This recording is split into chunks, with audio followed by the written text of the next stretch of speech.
evde artık grev vardır.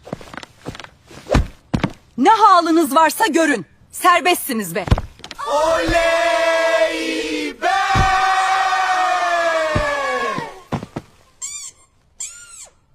Lan burada her sabah zeytin, peynir, kaşar, çay bir şeyler oluyordu. Nerede lan bunlar?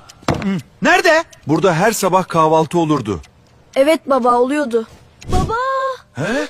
Ne var kızım? çamaşır sepeti bozulmuş. Nasıl yani kızım? İçine çamaşır almak mı istemiyor?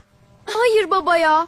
Dün akşam elbisemi sepete koydum. Sabah kalktım bir baktım aynı öyle koyduğum gibi duruyor. Normalde ne oluyordu ki? Temiz ve ütülenmiş şekilde dolabımda oluyordu. Yemek yapmayı biliyor musun? Aslında ben yumurta kırmayı biliyorum baba. Heh, güzel. Hadi yap da gel. Ben sadece kırmayı biliyorum. Pişirme işi sende babacığım.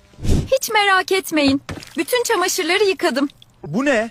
Kızım, bu kıyafetlerin hali ne böyle? Hem sen